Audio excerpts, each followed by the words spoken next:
On my 20th birthday, my mom handed me a trash bag and a one-way ticket. Her exact words were, "You're no longer one of us." I had nowhere to go, but I made it work. 10 years later, after years of silence, they officially declared me dead. So I walked into my own funeral. The room went silent. I smiled and said, "Miss me, miss me? I'm Marceline." You know, most people fret over what their relatives might say at their burial. But me? I saw my own mother reading my death notice while I was still alive. They declared me gone, held a church service, wiped me from every photograph, every memory, and I wasn't even invited. They sold my possessions, seized my inheritance, and rewrote the narrative as if I'd never existed. The worst part? They thought I'd never return. But I did. It was a regular Thursday evening when my phone vibrated. I was midway through folding clothes in my small apartment on the south side of St. Louis, the local news murmuring softly from the television. I almost dismissed the alert. It was from Facebook Messenger, and honestly, who even uses that anymore? But then I saw the name Shayla Boone. I hadn't heard that name in over 10 years. My old high school friend, the girl who once helped me sneak out to late-night bonfires behind the soccer field. My thumb paused over the message. Curiosity won out. Her message was brief. "Hey, is this really you? Thought you were dead." I blinked at the screen, assuming she'd confused me with someone else. But then I scrolled down and saw the screenshot she'd attached. A Facebook post, a black and white photo of me at 16. Below it, in prominent letters, "In loving memory of Marceline Cross, our beloved daughter, sister, friend. 1992 to 2013. My stomach lurched. I stared at the post like it was a bad joke, a mistake, someone playing a trick. But the more I looked, the colder I became. Beneath the photo was a comment. "We miss her every day. She left us too soon." It was posted by Celine Cross, my sister. No, this couldn't be real. I fired a message back to Shayla. "What the hell is this? I'm alive. Who told you I was dead?" Her reply came instantly. "Your mom. They held a huge memorial service at church. I thought you died in a car crash." My hands froze. I read her message twice, then 3 times. The room felt smaller, the air heavier. It was one thing to be disowned, cut off, forgotten. It was another to be buried alive. Before I could even process what I'd seen, another message popped up. "Here, you need to see this." A YouTube link. I hesitated for a second, then tapped play. The video opened with the Cross family emblem, soft organ music playing in the background. The camera swept across the crowded pews. Familiar faces I hadn't seen in years. Neighbors, cousins, my parents' acquaintances, all dressed in black. Then it settled on her, my mother, Verna Cross. She stood at the pulpit, composed, graceful, as ever. Her voice resonated through the sanctuary. "Today, we gather to remember Marceline, a troubled soul who lost her way. She's gone now, but we pray she's finally found peace." I couldn't breathe.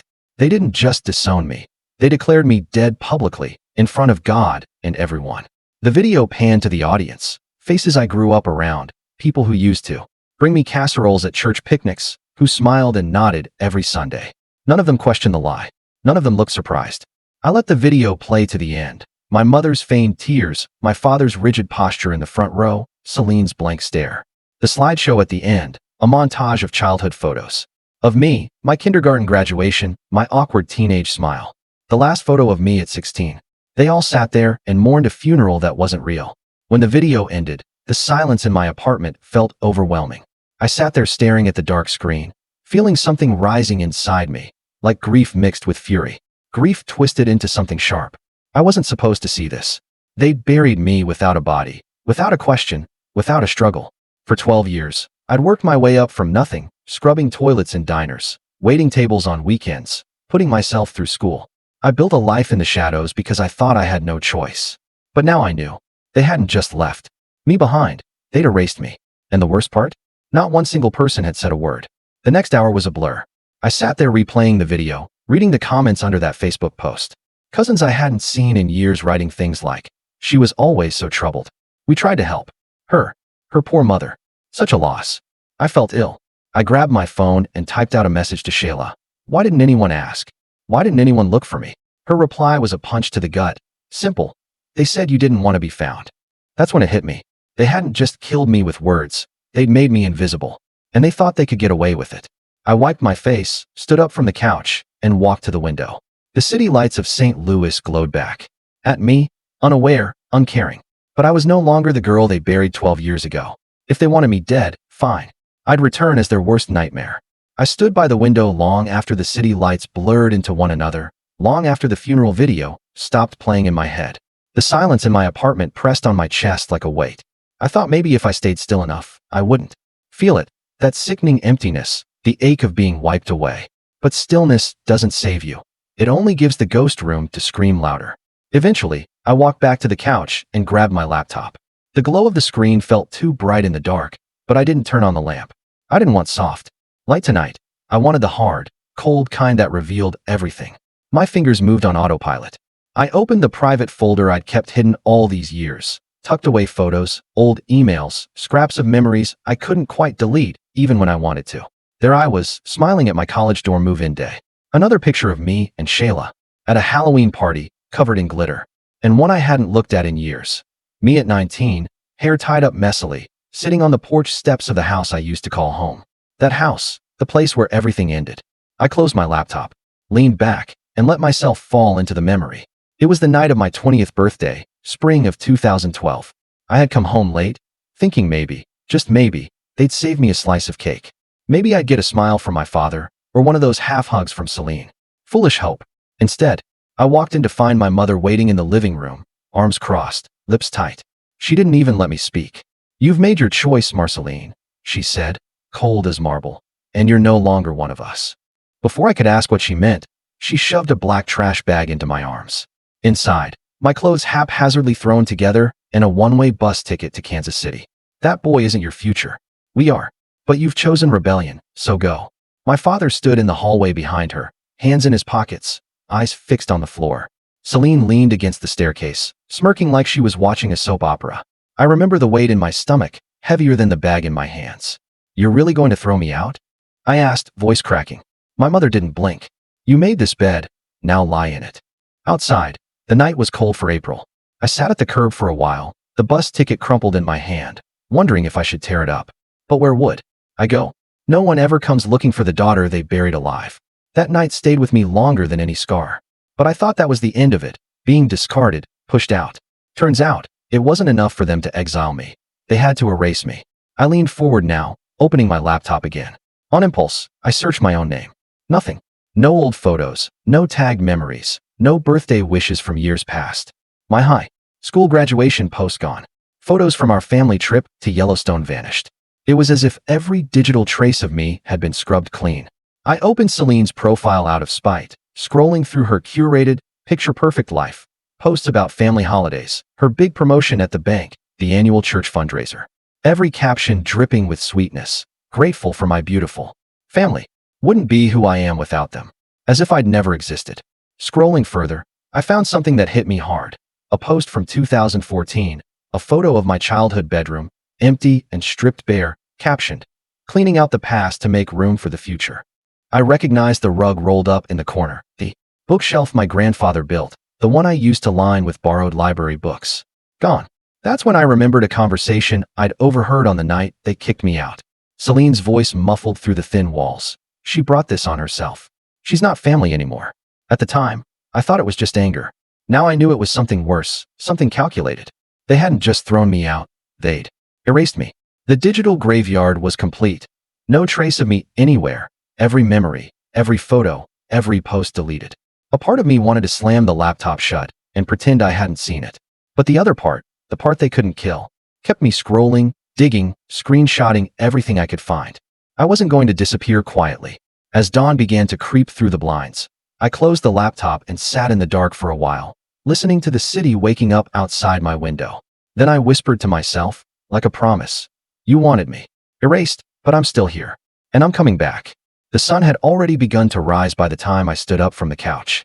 My apartment was bathed in that soft, hesitant light that only comes at dawn, when the city hasn't fully woken up and everything feels fragile. I hadn't slept, couldn't.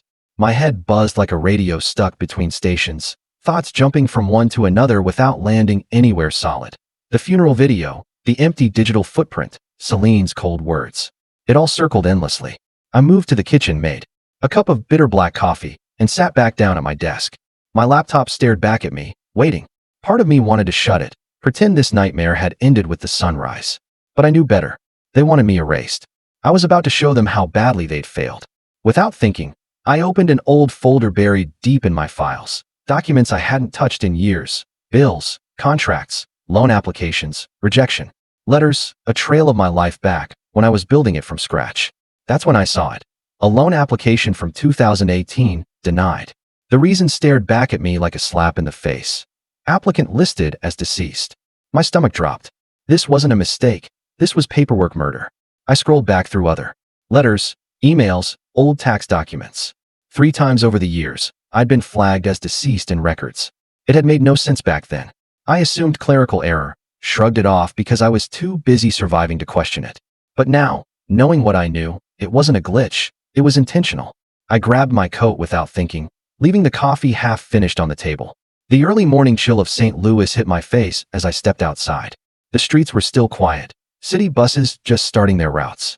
By the time I reached City Hall, the building had only just opened. A clerk at the records desk greeted me with a bored smile, asking how she could help. "I need a copy of a death certificate," I said. She raised an eyebrow. "A family member?" I swallowed. "Mine." The clerk blinked, but didn't ask questions. She typed my name into the system, fingers clicking quickly against the keyboard. A minute later, she frowned, then glanced up at me. "It says here you passed away in 2013. I felt like the floor cracked beneath me. She printed the document without hesitation and slid it across the counter. There it was, my name, my birth date, my supposed date of death, signed and filed by none other than Verna Cross, my mother. The cause of death, accidental vehicular. The lie, neat and official, stamped with the city seal.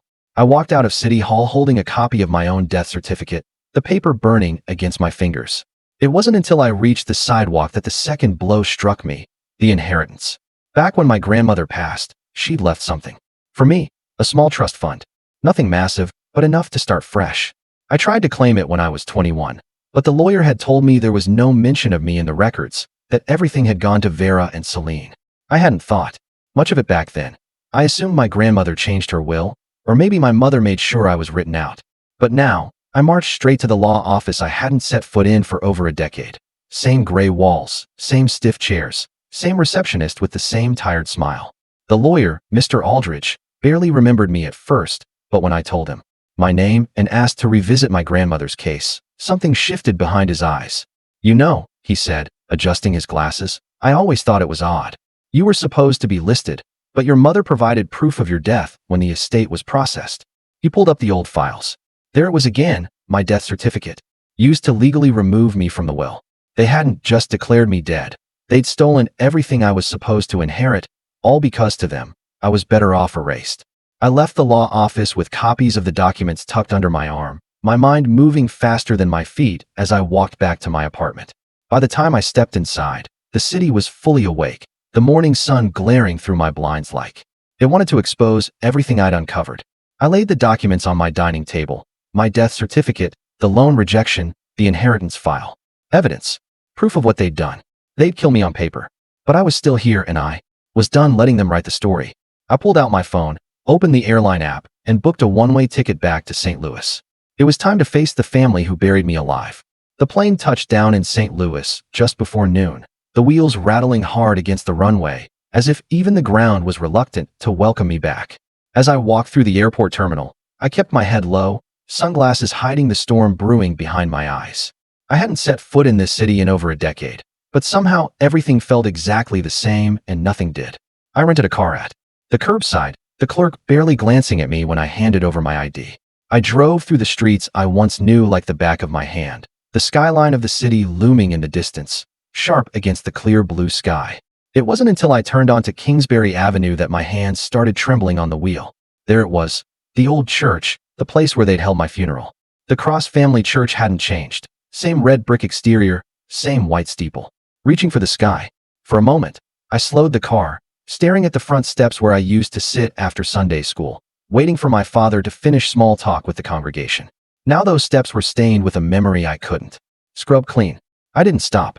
I kept driving, past the familiar corner store, past the park where I used to sneak cigarettes behind the bleachers, until finally, inevitably, I turned onto my childhood street. The Cross family house sat quietly at the end of the block, same manicured lawn, same white shutters, the same rose bushes my mother pruned every Saturday morning. Except now it felt like a tomb. I slowed, but didn't park. just enough to let my gaze linger on the front door, the one I used to walk through every day without realizing how quickly it could close behind me forever. As I drove past, memories pushed their way to the surface, like unwelcome guests. It was late at night, the night Vera threw me out. I'd been standing in the living room, holding that ridiculous black trash bag. My father across from me, Harlan Cross, the man who used to tuck me in with bedtime stories about brave girls who fought monsters. That night, he couldn't even meet my eyes. Harlan, my mother barked at him, her voice sharp, cutting. Say something to your daughter. He didn't. He stood there like a statue, staring at the floor, shoulders hunched as if he'd shrink into nothing if he stayed still enough. I remember the taste of copper in my mouth, the panic rising like bile. Dad, I whispered, hoping, begging for him to step in. Stop this madness. He shook his head. Your mother's right, he said quietly, voice hollow. You've made your choice. That choice cost me everything. The memory faded as I pulled into the parking lot of a small motel off Del Mar Boulevard. I didn't want to stay anywhere too close to their world. The motel clerk barely looked up when I paid for 2 nights in cash. Once in my room, I dropped my bag on the bed and collapsed into the chair by the window, staring blankly at the afternoon. Traffic crawling past. The past wouldn't leave me alone, so I stopped trying to outrun it. I reached for my old phone, the one I hadn't used in years but still kept tucked in a drawer for reasons I couldn't explain. I powered it up, the battery, barely clinging to life. I sifted through old voicemails, old texts, deleted folders. That's when I found them. A folder I didn't remember saving, messages from my father, unsent drafts, never delivered. I don't know if you'll ever read this. Your mother, she's not making this easy. I wanted to call you on your birthday. I should have stopped her. Each message felt like a knife carving into old scars. He tried, but not enough. In my email drafts, there were letters, awkward, clumsy apologies, typed out but never sent. Letters that stopped short of taking responsibility. Your mother thinks I shouldn't talk to you. She says it's for the best. I hope you're safe wherever you are. I closed the phone and let out a long breath I didn't realize I'd been holding. He wasn't innocent, but maybe he wasn't heartless either. That night back in the motel, I sat at the small desk by the window, pen in hand, notebook open. I'd stopped writing in journals years ago, but tonight the words needed somewhere to land. Silence is a choice, I wrote, and he chose to let me die. I closed the notebook gently, like it contained something fragile. My phone buzzed against the table, pulling me out of my thoughts. A message from an unknown number, family anniversary party tomorrow. Everyone will be there. My heart stilled. It wasn't an invitation, it was a warning. Morning sunlight crept stubbornly through the thin curtains of my motel room, casting long stripes across the rumpled sheets. I hadn't slept well. My mind kept looping that message, family anniversary party tomorrow. Everyone will be there. They called it a party. To me it sounded like a funeral I hadn't agreed to. I reached for my phone the moment I opened my eyes. Notifications blinked in the corner of the screen. One stood out, a forwarded Facebook event from an unknown account. I tapped it open. 40th wedding anniversary. Vera and Harlan Cross. All family welcome. The banner photo was a picture of my parents in front of the church, arms around each other, smiling like they hadn't buried a daughter in lies. Below it, dozens of comments scrolled endlessly. Congratulations to the most faithful couple we know. You've built a beautiful family. Celine is such a blessing. I searched the guest list. My name wasn't there, of course it wasn't. Beneath the RSVP section, there was a pinned comment from Vera herself. So grateful for our only daughter, Celine, who's carried our family's legacy with grace and strength. The words hit like a slap. They didn't just delete me, they handed my entire existence to her. I scrolled deeper, fingers trembling with quiet rage. Celine's profile picture smiled back at me, polished and perfect, standing beside my parents like she was the sole product of their love, their pride. Further down, another post from Vera. Not every family member stays on the right path, but we thank God every day for the one who never strayed. Beneath it, an outpouring of sympathy and praise. I tossed the phone onto the bed like it burned. Hours passed without me realizing. I drifted between pacing the room and sitting still, heart pounding with a kind of rage I hadn't allowed myself to feel in years. By late afternoon, my phone vibrated again. A message from Milo, my cousin, one of the few who'd always kept his distance from family drama. You need to see this. Attached was a photo of a folded piece of paper, typed and neatly formatted. Celine's speech. I zoomed in. Today, we celebrate not just our parents' enduring love, but the family they built. A family marked by resilience, faith, and loyalty. I stand before you as the daughter who stayed, the one who carried our name when others chose to leave.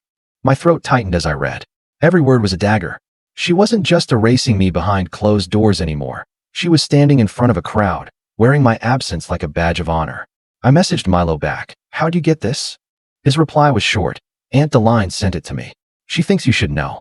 I sat at the edge of the bed, the weight of it all pressing down like a boulder on my chest. They were about to celebrate. A lie, smile for photos, raise champagne glasses, tell the world how perfect they were, all while dancing on my grave. Enough. I opened the notebook I'd started last night, the one where I'd written about my father's silence. I flipped to a new page and scribbled, "You bury me once, shame on you.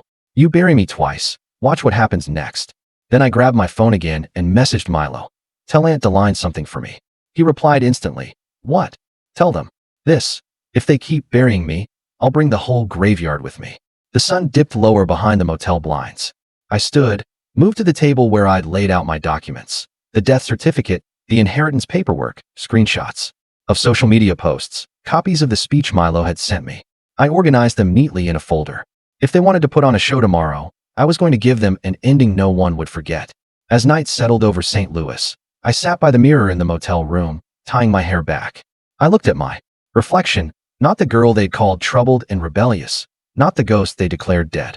A woman who had clawed her way back from nothing, who knew the truth. Tomorrow, I whispered to myself, my gaze steady, I show them who's really dead inside. By noon the next day, the city felt like it was holding its breath.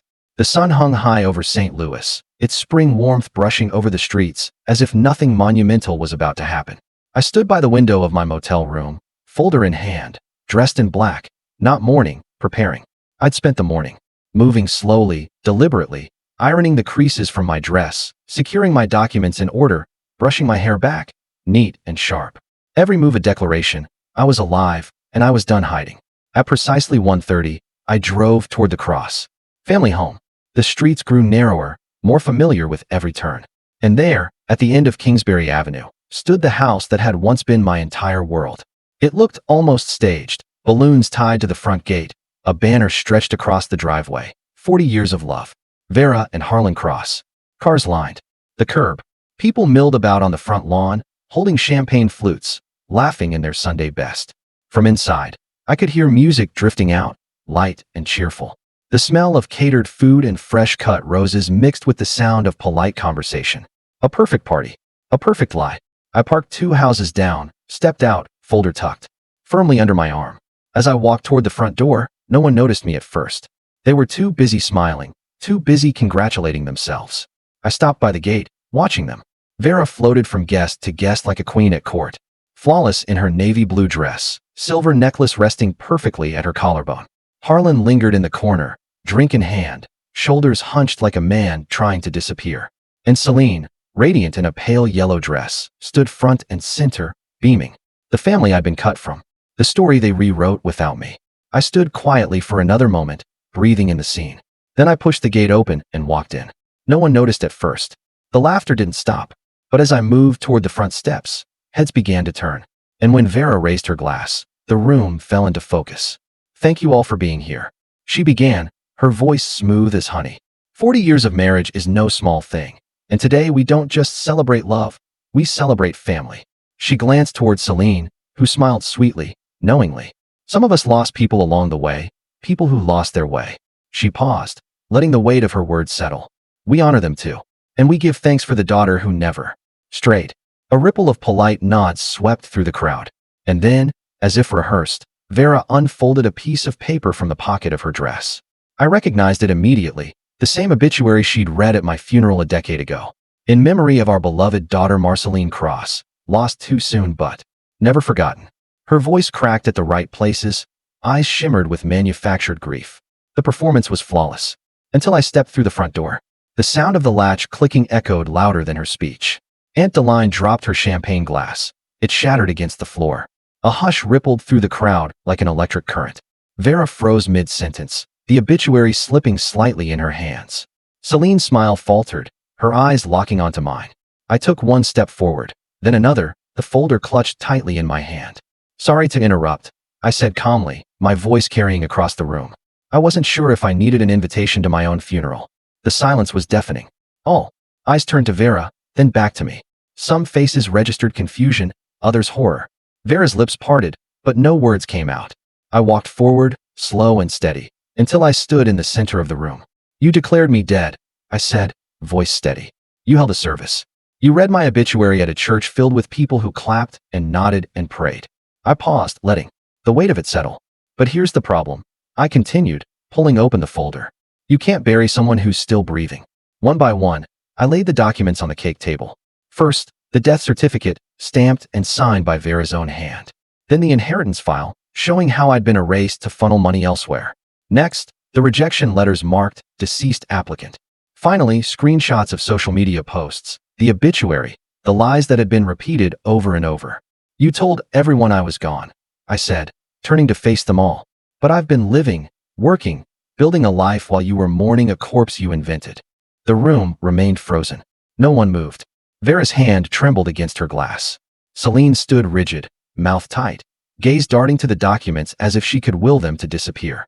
Then, from the back of the room, a voice broke the silence. You're not alone anymore. I turned. Aunt Deline stood near the hallway, her eyes locked on mine. Beside her, Milo stepped forward too. A fracture began to split the room, clear and visible. Some faces turned toward Vera in doubt, others looked away in shame. The ghosts weren't staying buried. The family was about to split wide open. The silence that followed Aunt Deline's words didn't last long. It cracked like thin glass under the weight of too many whispers, gasps rippling through the crowd. I could feel the room shifting, eyes darting between me and Vera, mouths half open in disbelief. Someone near the cake table muttered, "Is that really her?" Another voice, lower, more hesitant, "She's supposed to be dead." The murmur grew louder, rolling across the room like a wave ready to crash. Vera tightened her grip on her champagne glass, her lips pressed into a line so thin it almost disappeared. Celine's stare hadn't left me. She looked like she'd swallowed glass, rigid, sharp, ready to cut. Aunt Deline stepped forward, her heels clicking against the polished floor, the sound slicing through the tension. "I've stayed quiet long enough," she said, voice steady but strained. "It's true. Marceline's alive. She's been alive all these years, and we've all been part of a lie." A ripple of movement near the back of the room, some guests shaking their heads, others exchanging frantic glances. Vera's eyes snapped toward Deline. "Sit down," she hissed, sharp enough to slice skin. But Deline didn't flinch. "I won't." Next to her, Milo straightened, his gaze locked on Celine. "You did this," he said, voice louder now. "You helped them erase her. You sat back while they buried your own sister and called it righteousness." Celine's jaw clenched. "You don't know what you're talking about." "Don't I?" Milo shot back. "I was there the night they cleaned out her room. You acted like she never existed." The crowd shifted again, this time with a noticeable divide. Some family members moved closer to Deline and Milo, others drew tighter. Around Vera and Celine, like soldiers readying for battle. Vera regained her poise, like it was a second skin. She raised her chin, her voice slicing through the noise. "You want to talk about family?" she snapped. "Family doesn't betray their blood. Family doesn't abandon everything we stood for and come crawling back just to destroy what's left." I met her gaze without blinking. "You destroyed it yourself. The day you decided I was easier to bury than to love." The room erupted, voices overlapping, people arguing in corners, some already heading for the door. Years of polite smiles and Sunday prayers unraveling in real time. Celine stepped forward, her eyes burning. "You're only here to ruin everything. You always were the problem, Marceline." My fingers tightened around the folder in my hand. "No, Celine. The problem is that you believed your lies so long, you thought no one would ever question them." I glanced at the crowd, some avoiding my gaze, others nodding quietly. "You erased me." I continued, voice cutting cleanly through the noise. "But I rebuilt myself without you, without any of this." I laid the folder down on the table next to the half-eaten anniversary cake. "I didn't come here for your approval. I came here to bury your lies." A few family members clapped, hesitant but real. Others shook their heads, muttering beneath their breath. Vera's face remained carved from stone. Celine's eyes shimmered, not with tears, but rage. Then Vera leaned towards Celine, her words barely audible but sharp enough to slice. "If she wants a war," Vera whispered, her gaze still pinned on me, "we'll give her one." And just like that, I knew the real battle hadn't started yet. The next morning felt too quiet. I sat at Aunt Deline's kitchen table, a chipped coffee mug warming my hands, the air thick with tension. The curtains were half drawn, letting in the soft light of a cloudy St. Louis morning. Outside, birds chirped like the world hadn't cracked open the night before. Deline stood at the stove, stirring oatmeal she probably had no intention of eating. Milo sat across from me, scrolling through his phone but not really reading. None of us spoke at first. There wasn't much left to say. Finally, Deline broke the silence. They're not going to let it in like this. I nodded. I know. Milo glanced up. You ready? I took a deep breath. More than ready. The phone on the counter buzzed. Deline checked it and turned the screen toward me. A message from one of our cousins. Family meeting today, 3 p.m. at the house. Mom says everyone's expected. A meeting. Of course they'd call a meeting. You can't sweep a funeral crasher under the rug without a proper counsel. I set my coffee mug down. Let's give them the funeral they deserve. The hours leading up to it crawled by, but somehow by the time I stood again in front of the Cross family home that afternoon, it felt like I'd blinked and arrived. No balloons this time, no champagne. Just a driveway full of parked cars and heavy silence hanging over the lawn. Inside, the living room was packed. Vera sat stiffly in her armchair like a queen in exile. Celine stood beside her, arms crossed, jaw tight. Harlan occupied the farthest corner of the room, eyes trained on the floor. Aunts, uncles, cousins, everyone was there, waiting. The door clicked shut behind me. No one smiled. Vera's voice sliced through the room first. Let's get this over with. I stayed standing. I wasn't here to sit politely. You want to talk? I said. Voice even. Fine. Let's talk. Deline took a seat near the fireplace. Milo hovered by the doorway. Celine spoke next, her tone brittle. You've humiliated this family enough. I met her gaze without blinking. No, Celine. You humiliated yourselves the moment you decided to erase me. The conversation spiraled quickly after that. Vera pointed a trembling hand at me. You always wanted to tear this family apart. You've done it now. You tore it apart the day you signed my death certificate. I shot back, pulling out a copy and laying it on the coffee table like a weapon. You decided it was easier to kill me on paper than face who I really was. The room stirred. I reached into my folder, laying out document after document. The inheritance paperwork rerouted to Celine's account, the loan rejections marked deceased, the social media posts, the obituary read in church like scripture. You didn't just cut me out, I said. You rewrote the entire story. All eyes shifted to Vera. She remained silent. Then from the corner, Harlan's voice broke the tension. I knew. The words fell like a brick in the middle of the room. Vera whipped her head toward him. Harlan, don't. He didn't look at her. His eyes stayed on me. I knew what your mother did. I knew about the papers, the lies. His voice cracked raw, and I did nothing. He finally looked up, voice breaking. I was a coward. No one spoke.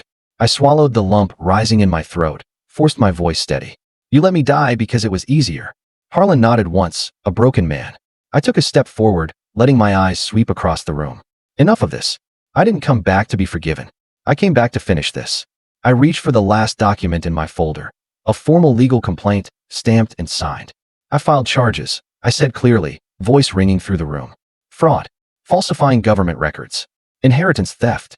Gasps erupted. Someone whispered, she's serious. I wasn't finished. And tomorrow, I added, a journalist from the Post will be publishing the whole story. Every lie, every document. You wanted to bury me. Now the whole world will know how you did it. Vera's face drained of color. Celine's lips parted, no sound. Coming out. Around the room, family members shifted uncomfortably, some standing, some turning away. Vera sank back into her chair like the air had been knocked out of her. Celine, face flushed, spun on her heel and stormed toward the door. Before she reached it, I spoke one last time. This isn't the funeral you planned. She stopped. But it's the one you deserve. 1 week later, the streets of St. Louis felt quieter. I sat on the edge of my new apartment's balcony, coffee in hand, staring out at the skyline I'd once thought I'd never see again. The war was over, but the echoes of it still hummed under my skin. The fallout had been swift. Vera lost everything that mattered to her, not the money, that was untouched by the law, but the thing she valued more, the image. The church revoked her leadership roles. Her friends stopped calling. The community that had once hung on her every word now crossed the street to avoid her. Celine didn't fare much better. She took a leave from her job a day after the family meeting. The whispers in her workplace became unavoidable. The Cross family name used to mean something here. Now it meant betrayal. Harlan moved out of the house 2 days after I left. No fanfare, no goodbye. He left behind only a message, forwarded to me by Deline. I failed you. There were no victors, just survivors. I took a slow breath, letting the morning air cool my lungs, and thought back to that family meeting, the day everything cracked open. It hadn't felt like winning, but it felt like the truth. That afternoon, I'd walked out of the Cross home and gone straight to the courthouse. The charges I filed against Vera hadn't earned her jail time. Forgery and fraud. Yes, but the law has a funny way of treating family crimes. She paid a hefty fine, was ordered to complete 200 hours of community service. But the real punishment wasn't legal. It was the empty pews at church on Sunday, the friends who stopped answering her calls, the names she couldn't cleanse. And me? I kept my promise. I told the whole world what they did. A month after the meeting, I launched the first episode of my podcast, The Girl They Buried Alive. I spoke into the mic in my small living room, voice steady but raw. I didn't just tell my story. I laid it bare. Every document, every lie, every silence. The downloads started slowly. Then the messages came. Strangers from Ohio, California, Texas, women, men, people who'd been erased by their own families, each of them carrying their own scars, their own ghosts. Some nights I sat up reading their emails until the sun came up. I wasn't the only one. One evening, Milo came by with a bottle of wine, and Deline trailing behind him, holding a pie she'd baked herself. We sat around my tiny kitchen table, no speeches, no apologies, just laughter and long silences that didn't feel heavy anymore. At one point, Milo raised his glass and said quietly, "To the ones who stayed." Deline added, "And the ones who came back." We ate. We laughed. We let the wounds breathe. Later that night, I stood by my window, looking out at the city lights. It wasn't the family I was born into, but it was the family I chose, and somehow that felt better. As dawn began to color the sky, I stepped out onto the balcony, letting the cool breeze brush against my skin. They tried to bury me, but I learned something about things buried deep. They don't stay quiet. They grow back stronger. I smiled faintly and whispered to myself, not for them, but for me. They buried me once, but I grew back. Before I close this chapter for good, I want to leave you with something. If there's one thing I've learned from this journey, it's this. Family doesn't always mean protection. Sometimes the people who are supposed to love you the most are the ones who will bury you first, whether in silence, in shame, or in lies. But your worth is not defined by who abandons you. You are not the names they call you, the stories they rewrite, or the doors they slam shut behind you. You are who you decide to become when no one is clapping for you. I stood back up because I realized something powerful. No one can write your obituary but you. And sometimes the only way to heal is to stand in the ashes of what they tried to burn and say, "I'm still here." So let me ask you, have you ever felt like someone tried to erase you? Have you ever been told you wouldn't make it, and yet here you are, breathing, standing tall? If this story touched something in you, I want to hear about it. Drop a comment with a 1 if you've ever had to fight your way back when the world wrote you off. Or tell me where you're watching from. I'd love to know how far this story traveled. And if you didn't like this story, I want to hear that too. Tell me why. Tell me your story, because here, your voice matters. And if you want more real, raw, unforgettable stories like this, don't forget to hit that subscribe button and turn on notifications. You won't want to miss what's coming.